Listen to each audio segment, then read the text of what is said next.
Hello and welcome to Take a Wander with Shebs. Now this is part 2 of my talk with Alex Schnee. During this discussion I spoke to Alex in detail about her travel blogging career and her ambitions for the future. Now this is part 2 of our talk. If you've missed part 1 you can scroll through my videos and watch it from there. If you've already seen it, sit back and enjoy. Alex, thank you very much for coming on. I really appreciate your time. How are you? I'm doing well. Thanks for having me on again, Shabs. I really appreciate it. I was really annoyed because initially when I brought you on for the Instagram Live, it didn't save the video. So, and we had a really good conversation at the time. So I thought it was only fair that I brought you back on and you told your story from the beginning. Since I've known you, you've not traveled as much, although you've done a few camping trips and stuff. Is that right? That's it. I don't think I've traveled at all since I've known you, honestly, which is kind of a weird thing. But, you know, eventually, hopefully we'll get back out there. I always ask travelers or bloggers the question where the initial love for travel came from. So for yourself, where did it start? It definitely would have been when I studied abroad in Venice, Italy. And it was an amazing experience for me because I grew up in a small town in the middle of nowhere, America, in Montana. And I think the most crazy trip I had been on would have been Mexico or something with my family. It wasn't anything worth remembering, but I remember going to Venice and just being so overwhelmed by the different culture and the different food. And, you know, I know for most people, probably Italy doesn't seem like the most crazy trip, but it was for me. It was really just amazing to experience a different way of life, how people chose to live. And it really was my first time away from home as well as a young person. So it was just a really instrumental part of my growth. I also was suffering from eating disorder at the time.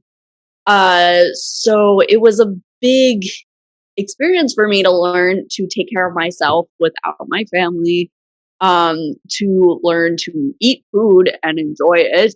You're in Italy, you're not going to not eat pizza and gelato and enjoy that experience. So it was just a very life-changing trip for me in so many ways. And I still think back on it often and think about the changes that came from it. So when you were younger, growing up, did your parents do trips themselves, or did you go away with them, or was it not quite that? Because as you said, you're from a small town. I have spoken to a lot of Americans who've grown up in small towns, never really left their back garden, we say here. I had an interesting childhood. I was homeschooled growing up. So I had a bit of a different schooling experience than most of my peers. My parents love road trips. So we would take a lot of road trips throughout the United States. And we did a few to California and Arizona and through the national parks. And, you know, at the time too, I was a kid, so I didn't appreciate it in the way I probably should, and didn't have that understanding of the fact that my parents were making an effort to show me these things. In terms of international travel, we did almost none. But a lot of road trips, a lot of just exploring the United States, which was fun. And then it was kind of fun because once I started traveling, my parents started coming to visit me wherever I was. So when I was living in Italy, they came twice to come see me. My mom and I went to Spain together and did the Camino de Santiago together. My dad and I went to Iceland, just the two of us. And, you know, so once I started traveling, they started getting more into it as well, which was kind of fun. One thing I picked up there as well, you said you had an eating disorder. And obviously you also said you were homeschooled. Because I'm trying to get a little bit about your personality. So growing up, because you come across as a very extroverted individual, you know, outgoing, you know, no, seriously. But growing up, I assume once you started traveling on your own, were you quite a introverted individual at first, trying to come out of your shell, really? Absolutely. And I'm still extremely introverted. Even though I might appear extroverted, I can definitely turn it on and turn it off. I love reading. I love being by myself. I really am an introvert at heart, but what travel forced me to do was to be more outgoing, because if I wanted to travel solo, if I wanted to experience these things, you do need to interact with people along the way. And growing up being homeschooled did kind of foster that introvert in me, because I could just spend my time doing what I wanted. I didn't really need to go make a ton of friends because I didn't have classmates. But when I was abroad, I had to kind of change that mentality and say, okay, if I want to make friends and I want to be able to go out, if I want to even be safe too, I should talk to some other people. And so that definitely was instrumental in getting me out there, getting me more comfortable with talking to people, people of all backgrounds, cultures, things like that as well. And it really has helped me a lot in my life become a little bit more extroverted. And you're not the first person to say, like, oh, I think you're an extrovert. And I'm like, I am not. But yeah, it definitely was a skill I had to learn, and I learned through travel. Your Instagrams, your social media platforms, there's lots of dancing sometimes and stuff. I mean, no, seriously, Yeah.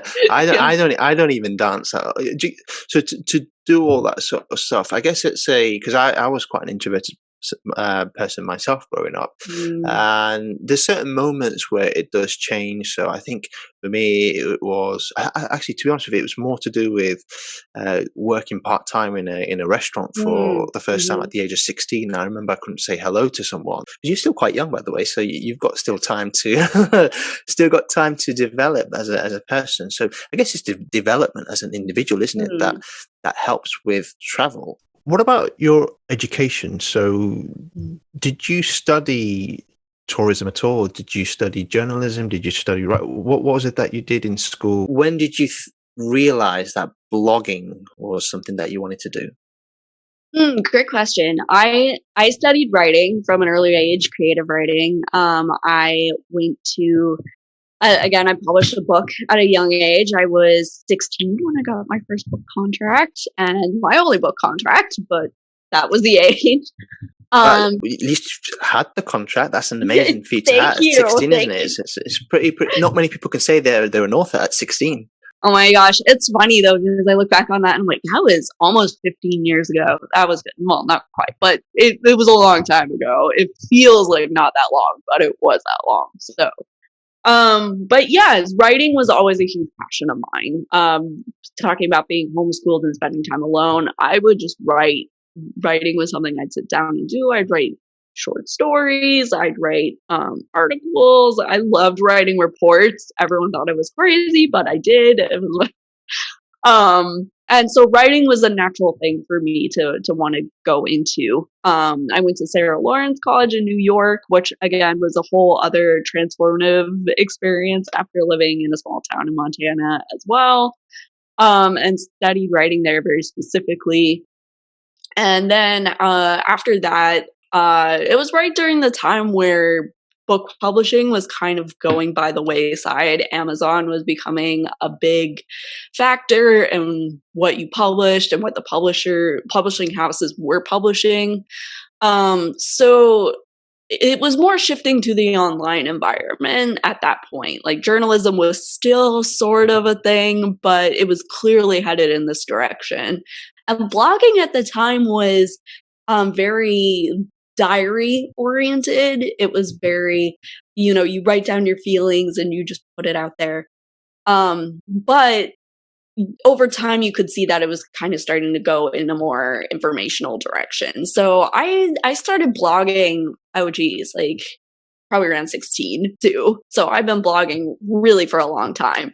Whether I've been blogging well or not is a different question, but I have been blogging for a very long time. So it was kind of a natural progression seeing where things were going and seeing also where travel media was going. And that was another thing after I had studied abroad in Italy.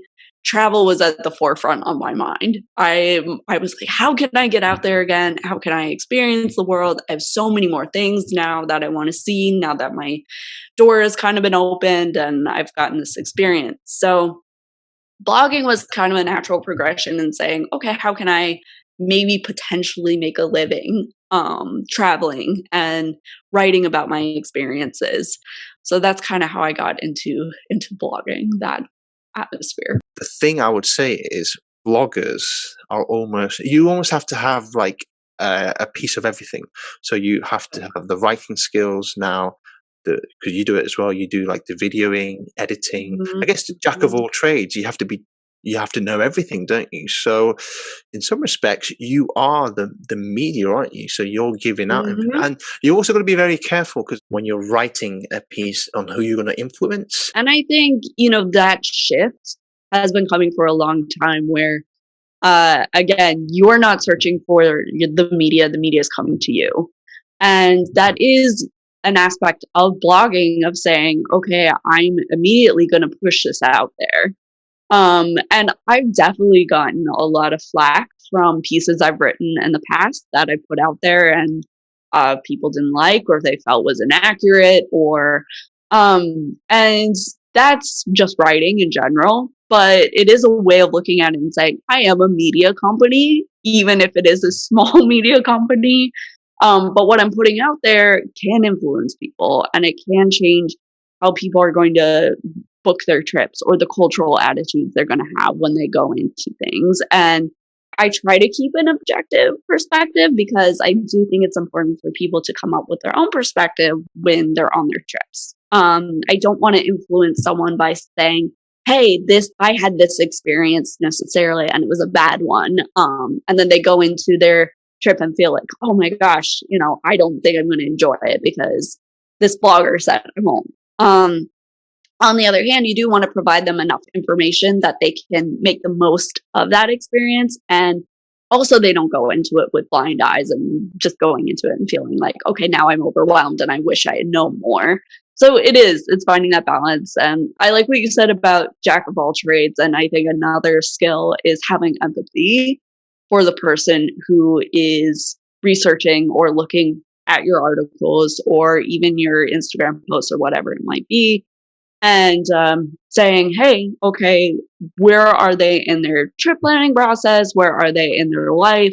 How can I help them? How best can I help them? And having empathy. So that's another part of the jack of all trades I think you've got to throw in there, is saying, okay, now I have to have skills of empathy as well. But it's good. Like, that's a very good thing. So. They say vlogging is going to take over blogging. I don't think that's necessarily going to be the case, because there's a lot of people who still love to read. Now, obviously, a lot of people don't like reading books anymore. They'd rather read it on their tablets now. But people still like to read, don't they? So with your blogs now, would you include like a short introduction of what it is, or would you talk and then have the pieces? Has that come across your mind? That's a great point. I've done that a few times with a few posts I've had, especially subjects I know really, really well. Glacier National Park I grew up right by there as a kid, so I've been, I don't know how many different times. And when I wrote the best things to do in Glacier National Park, I included a video that kind of summarized that. So I think it was a 6-minute video. But if you read the entire article, it probably would have taken 30 minutes. So I think the biggest thing, again, is having empathy and saying, okay, how am I going to reach people who would choose to watch a video instead? And I do think video is becoming more and more of a thing, especially, just the way media is going in general. Video is going to be more dominant than writing, which isn't to say that you shouldn't have writing too. Finding a way to reach pretty much everyone in your audience is the best way to go. But yes, I've definitely kind of truncated blog posts that I've written, and that's what I usually do, is put a blog post up and then record a video just based on those points of the blog post, and just kind of try to summarize things, which is also great because then I can link to it on YouTube, and video is definitely the area I'm like not doing as well recently. I think you've done quite a few over the last year. I've seen quite a few of your videos. It takes time, doesn't it? Those videos, and it's the edit. People don't see it because you make a video. It's like a 10-minute video or 5-minute video, but the editing is what takes the longest. And then, because these talks, by the way, I do, some of them are could take up to an hour, but you got to constantly rewatch it. And I have to rewatch it maybe about 10 times, maybe 20 times. So if you add the hours up, it takes days, sometimes weeks, to edit out and to make it look good for people to watch. And I think I always take in mind, if I don't enjoy it myself, why would my audience watching it enjoy it? So my husband Daniel asked me, he said, "Oh, you haven't done videos in a long time." And I said, "Well, yeah, but by the time I write the blog post, that becomes the script for it. And by the time I record it, and by the time I edit it, it's hours and hours and hours of my time." And, it's worth it in the long run because, you get people like you, where I've met you through video and I've met you through it. But it is time consuming. And that is a thing of saying, is it worth the time that I'm going to put into it, and what's the return on it? And you have to kind of balance that as a travel blogger or business person. So what advice would you give to someone starting off a blog today? Yeah, I think the biggest thing is consistency when it comes down to it, because it's really easy to say, I'm going to start something and then just immediately jump off of it after, you posted 2 or 3 posts and you're like, this is a lot of work. It is a lot of work, and it's a lot of work over a long period of time. So you're not just posting something and then immediately you're going to get that satisfaction. Most bloggers, I think, quit after 6 months. That's the point where they tend to be done with it. They're like, I can't do this anymore. But for the people who hold out and the people who last 5, 6 years, you're going to see a huge return, and you're going to be able to make a living from it. But it does take a considerable amount of time. And I even noticed this going through, I used to have an old blog with a terrible name called The Wayfaring Voyager, which I did for about 3 years. And I was just kind of starting to see returns on it, and I realized I hated it. I hated that blog so much. I hated the name. I did not feel proud about sharing it with other people. And so I ended up changing my name to Alex on the Map. And that was the whole thing too, because it was basically starting from scratch. And I knew more going into it than I did then, which was helpful. But on the other hand, it is kind of saying, okay, I'm starting from square one and rebuilding. So it is, when it comes down to it, it's consistency. It's saying, okay, this is going to be a long process. And if I post once a week, that's better than posting 5 times a week and then burning out after a month or 2. A couple of things I picked up on what you said there. So the name is very important. So making sure, but I guess one thing though, if you did make the mistake of choosing the wrong name, it's a learning curve, isn't it? So you learn from that mistake. And you're absolutely right. One thing, when I first started doing the Instagram lives and then I moved it on to this now, I chose 50 minutes as the show's title. But then I hated it after like a couple of months. I was thinking, no, it doesn't really go with who I am. So, and years back, I thought about Shebs the Wanderer, because there was a friend who went, "Oh, where's that Wanderer going now?" And I was like, "Oh, you mean Shebs the Wanderer?" And I was like, "Oh, actually, that makes sense. Actually, Shebs the Wanderer. I might use that as in the future." But I never did until recently. And then, so I thought, oh, the name of the title, I got to make it similar to, I guess. So take a wander with Shebs. It's got the Wanderer and it's got my name in it. People can relate to it and stuff. And naming something is really important. So if it rolls off the tongue, it's like, oh, that's really good, like Alex on the Map. It does help with the branding, doesn't it? And well, that's another thing, actually, branding as well. So you've got a brand, the logo and stuff. I guess one thing advice I can give to someone is, and it's really helped me with, for example, with this. And again, it was, I spoke to you about it. I spoke to other people. Think of your blog as a professional business. Yes. Do not think of it, and this is absolutely true. If you think of it as, oh, this is just a bit of fun, I'll just write about some of my stories here and there about my life-changing experiences, then you're right. You're not going to last more than 6 months. Before you make a comment on that, I want to ask you another question as well with it. I've found when I've gone to brands recently, when I've gone to people, the biggest obstacle I've found is bloggers selling themselves for free. And this is a big problem I've noticed, actually. They'll just say, well, I can get it for free from that guy. Why should I get it off you? How do you get people to say, no, you need to charge for your time or you charge for your service?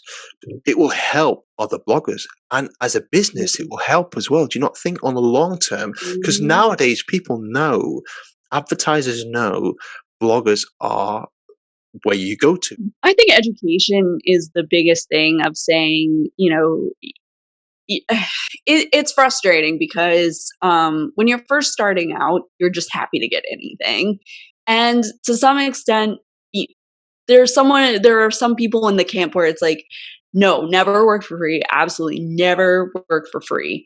And then there are some people in the camp who are like, sometimes you need to. I'm kind of somewhere in between where if you can work for free, but you get value out of it. Maybe you're working with a big brand that you love and it has a potential to become something paid or something long term, then it might be worth it to say, okay, I'll do some things for free.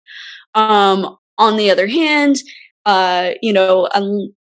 you do want to make sure that you're getting something out of it at the end of the day, that you can point to it and say, it wasn't just a free hotel stay, or it wasn't just, maybe it was a free hotel stay, but I wrote a blog post about it and now I have bookings and I've made, $1,000 or more from staying at this hotel for free. So it's really just weighing that option. Also educating bloggers and saying, you can make money from this. And there's always going to be someone who can do it, who's going to do it for free. There's always going to be someone who says, I'm fine with doing it for free. It's my vacation from work. Like, I don't mind doing it, whatever.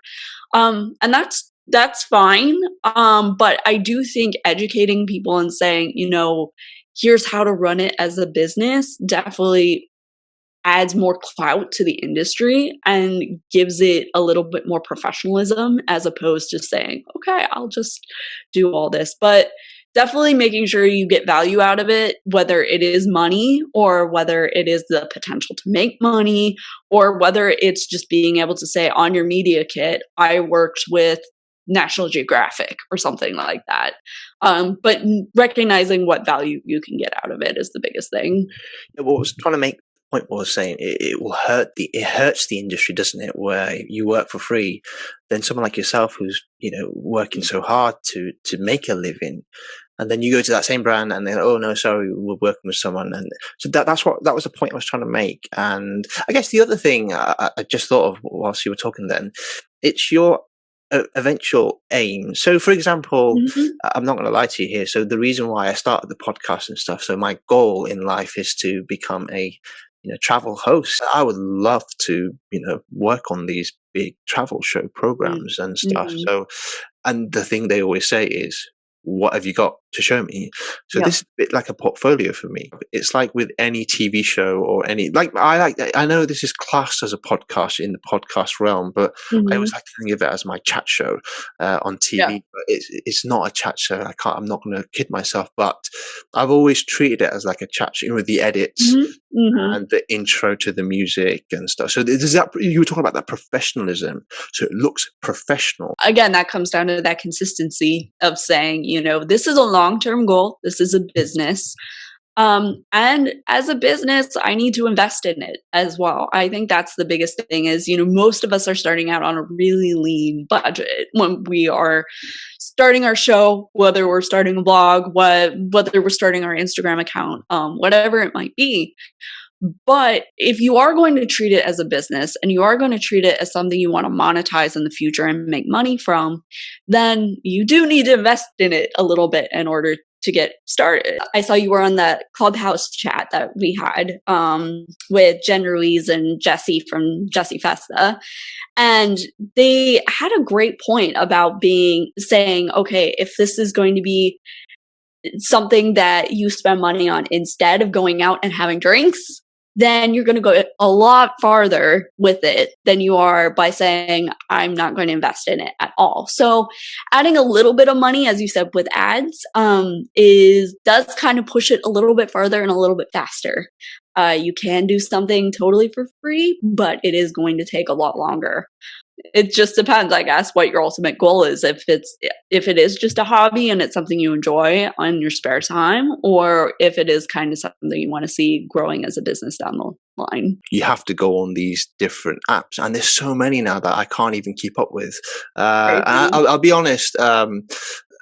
You mentioned Jen Ruiz. She was the one that invited me on. So I thank Jen if you're watching. Thank you very much for that. So we did it. She brought me onto a panel. We did something about budget travel. Then I observed and I went on a couple of others for a couple of days. I just couldn't get a feel of it. I just felt there was quite a lot of. The one I went on with Jen was fantastic because it was very well structured, but all the others, I just felt as though you're just going on there and people were just trying to promote themselves nonstop. And I just didn't like it. Even if you don't like it, you have to go on there. But saying all that, would you say concentrate on maybe one platform or two platforms rather than 15? Because you're spreading yourself thin, aren't you then, I would say? Absolutely. One of the biggest lessons I learned, especially when I was rebranding this, Alex on the Map has only existed for about a year, actually. So when I first got started rebranding, going through everything, of course, I wanted to do absolutely every single thing that I could in order to make it a success. So I was making courses. I was on I was on TikTok. I was on absolutely every YouTube, every single platform that I possibly could. And it took me about a month before I realized this is not going to work. And I'm an introvert. I burn out so quickly. I burn out like in a week. So the biggest thing I had to learn for myself is to say, okay, I can take on 3 things and solely focus on 3 things, grow those 3 things, and then I will move on. And I had a great business coach, Gloria Tonmo from the Blog Abroad, and she just took off this past year. At the time, I think I was talking about investing, paying like $100 or something a month for her wisdom and her business coaching, and now it's like $10,000 a month or something like that. She just blew up, but anyway, speaking of, again, putting in the time and putting in the consistency, she's one of those. But again, coming down to choosing those 3 platforms is saying, who is my audience and where do I want my audience to come from?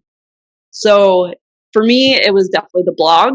I love writing. I love helping people plan their trips. Nothing makes me happier when someone emails me or sends me a message and says, hey, what can I do to make this trip more fun and entertaining? And that's something I love. So I focused on that. I love talking to people, talking to strangers, even though I'm an introvert. So I have a podcast. So I focus on the podcast and my Instagram account. Those are the 3 things that I just focus on, and that's all I do anymore. And my Instagram account grew an insane amount last year because I focused solely on that. And the podcast grew a lot because I focused only on that. And again, I was able to implement SEO in a better way to my own site than I wouldn't have been if I had been too focused on other things. So I really think getting to that point and saying these 3 things and then feeling satisfied before moving on can really help you establish your brand and also keep you from just like dying and burning out, which I'm so good at. So yes, that's my advice. Since I've been concentrating on, I would almost say I've concentrated more on my YouTube stuff in the last 6 months rather than, I think I've almost given up on all the other platforms. Well, not given up, it's still there.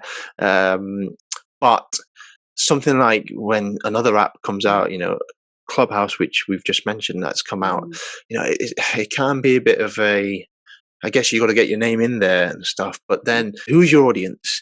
Who do you want to attract? And as I just said to you, if I'm looking to attract big TV, they're not going to be on. I guess they might be on places like Clubhouse, but eventually what they're going to look at is what have you got to show us?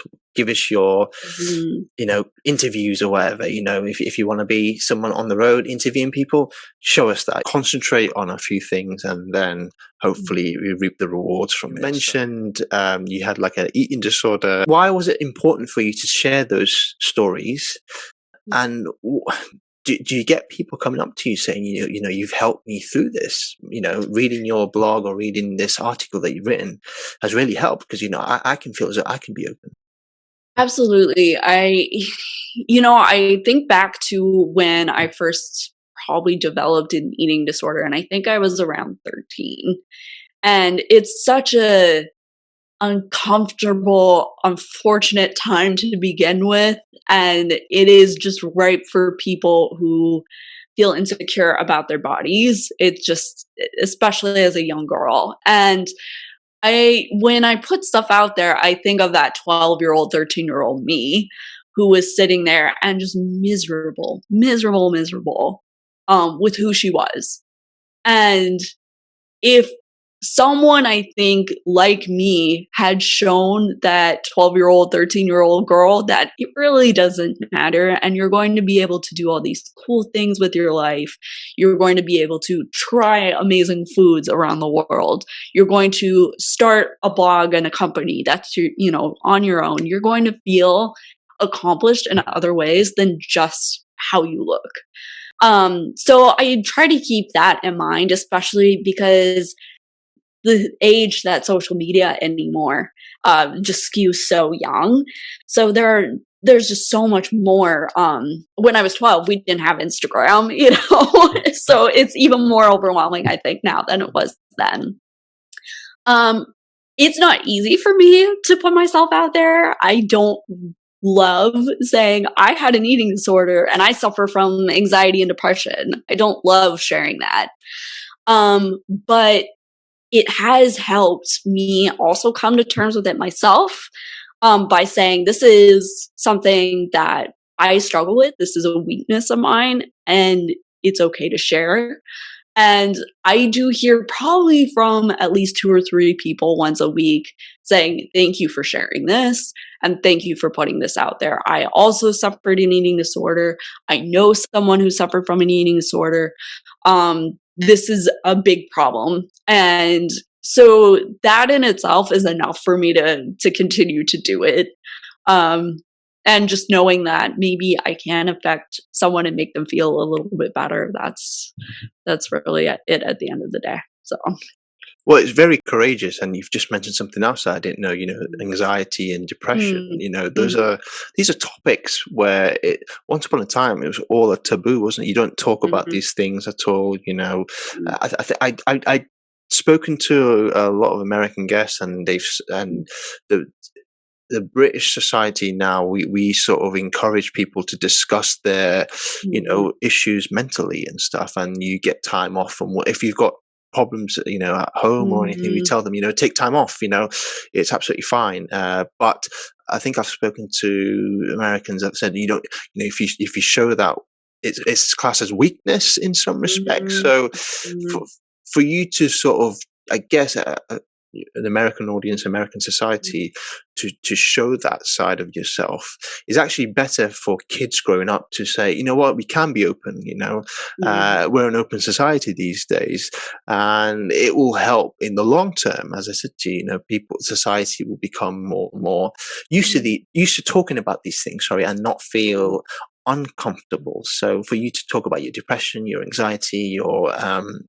eating disorder, it's a very admirable thing to do. And as I said to you, you're not going to be, people aren't going to come up to you and say, well, why are you doing this? Yes. And definitely when I was growing up and coming from a small town in Montana, I don't know if it was like the pioneer attitude or something, because my family was Midwesterners forever. They had the 5th generation Montanan, they were ranchers, cowboys, that kind of thing. So it's a very you don't air your dirty laundry, you don't share your weaknesses, you don't do that.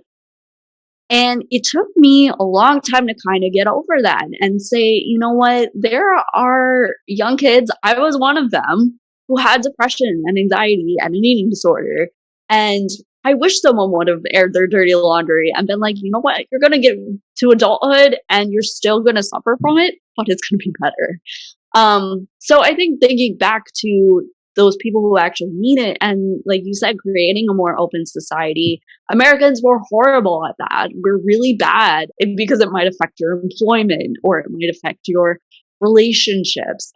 It's still seen as a stigma, and I definitely think that it's gotten better, but it is a process, and I think it will take a long time for that kind of just to work itself out.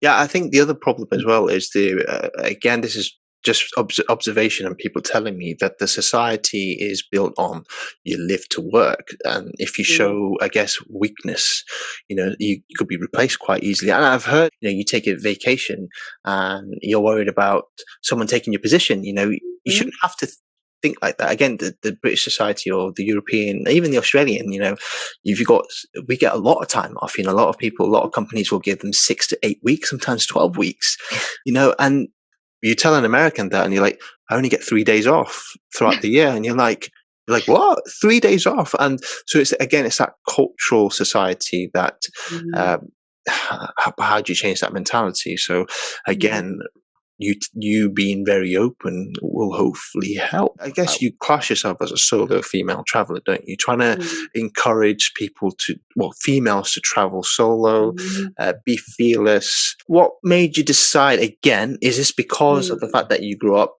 introverted? Is that the reason why you started solo traveling? Definitely. I also, even though I'm introverted, I'm also very independent. That is something that I moved to New York City by myself from a small town. I moved to Italy twice by myself, just completely knowing no one. And once, for a job, once just because I wanted to. I backpack solo by myself. So I enjoy spending time. Again, that comes down to the introversion. I enjoy spending time by myself. And I didn't want that to be a deterrent of whether I was going to travel or not. So traveling solo for me was a great experience. I loved it. But honestly, it's funny because Alex on the Map is somewhat solo travel, but it's kind of funny because my husband Daniel came along pretty quickly after I had started the whole solo female travel thing.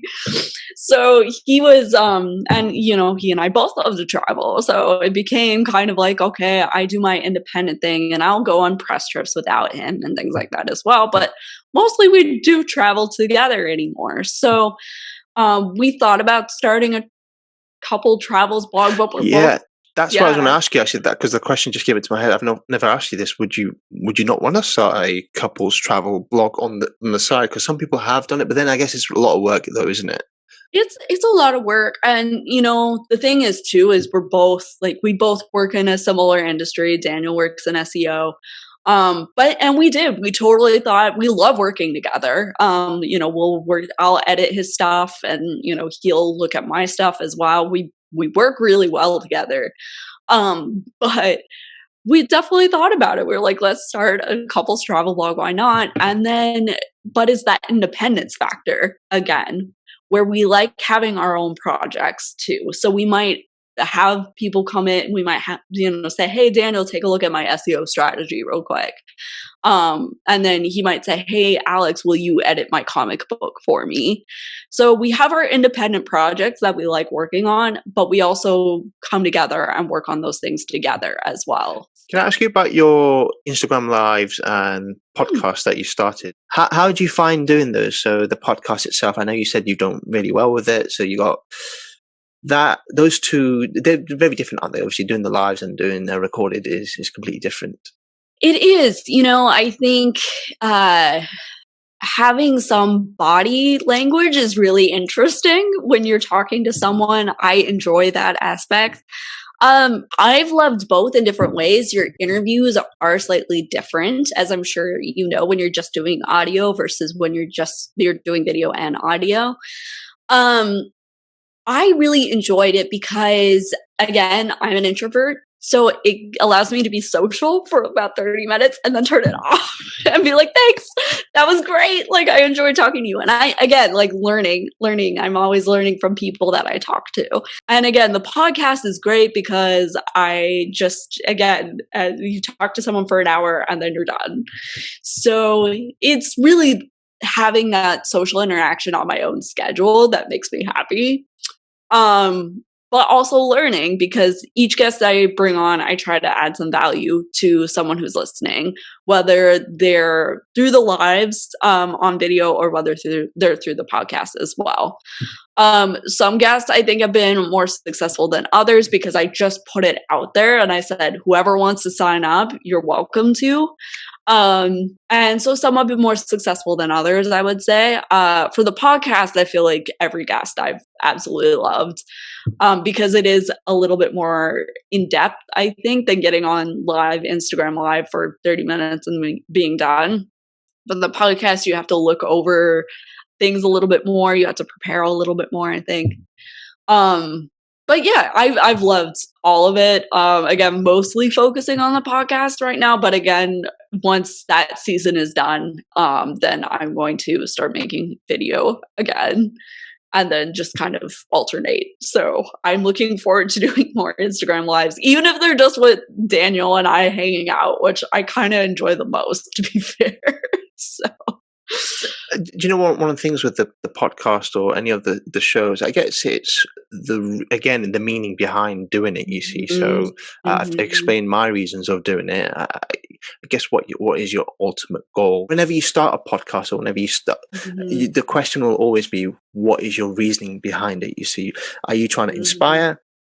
Are you trying to build a community? Are you trying to get a job out of it? Things like that. So there's got to be a reasoning behind it, I think, for it to become successful. When I first started it, it was really just to network more and to meet like-minded people as well, because I think during this time it's been really isolating.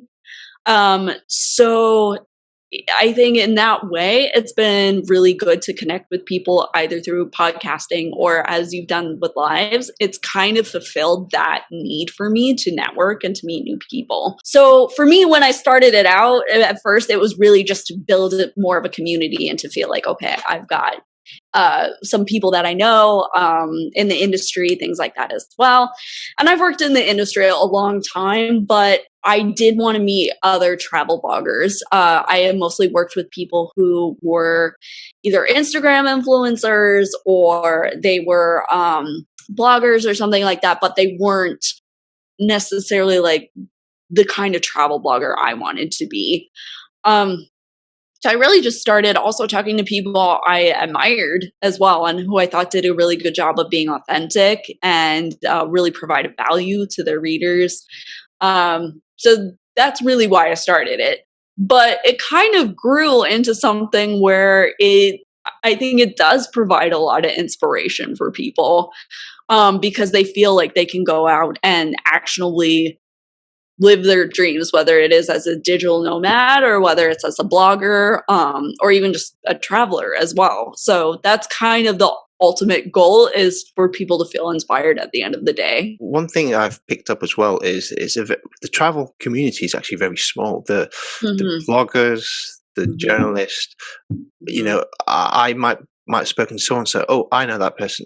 I've realized how actually small it is. It's true. It's kind of funny too, because even, I used to work as an editorial manager for a travel publication before I really started or got deep into Alex on the Map. And some of that was definitely crossover. It was like, okay, I know this person as the editorial manager of this travel publication, but not as a blogger. So making that transition was a little bit interesting as well. So, but you're right, it's a really small community. Your hobbies. Now, you love pizza and Seinfeld. So did the pizza come from Italy, or were you a pizza lover beforehand? Well, I was a pizza lover beforehand. I don't think I actually knew what pizza was, though, until I went to Italy. And then I just grew from there. yeah, I make sure to have pizza once a week. It's a staple. It's like in my diet, my food pyramid diet. I suffer from a dairy intolerance, so for years, for like 10 years, I couldn't eat pizza properly because you can't have pizza without the cheese. So now you can have vegan cheese or dairy-free cheese. So I guess it's still not the same, but I can have pizza now. And again, since we went into the lockdown period, again, pizza has been off. But I am craving a pizza. So if you can send one through from New York to me, that would be fantastic. Oh my gosh. Where do you see yourself in the next, so let's just say this year, actually, 2021? That's a great question. I think because of what's going on in the world right now, again, keeping that consistency in mind, I think it's really easy right now for people to feel disheartened, for people to feel very like they worked. I know I feel this way. That like they worked very hard in order to establish their brand and their business, and now as a travel blogger, things are a lot more difficult. I am just keeping on consistency. And if I get through this year with a season of a podcast and with content that is doing well, I'm going to be happy. For me personally, I think continuing to grow in other ways. I'm learning German as a language. I love languages. That's a hobby, speaking of. By the way, Schnee, is that French? It's German, actually. Oh, so German. Oh, okay, German. So, but is your family from a German background then? No. Oh, okay. We thought we were. It was a whole thing. We thought we were German because of the last name, which actually means snow in German. So, and that's kind of what we just figured. And then we did the ancestry DNA thing. And I am almost all Irish and Scottish and a little bit of British. You are one of us then. Yes, I am. I'm just, but it makes sense. I could definitely see like my ancestors doing some shady stuff coming into Ellis Island and changing their names and things like that. But yeah, that was an interesting thing to learn as well. But well, Alex, I'm gonna leave it there. Thank you very much for your time, and I'll speak to you very soon. Awesome. Thanks, Shabs. A great discussion, and if you'd like to stay in touch with Alex when she travels around the map, you can do so by following her on all of her social media platforms. The details are on your screen now. That's it for Take a Wonder with Shebs. Hope to see you very soon. Until next time, bye for now.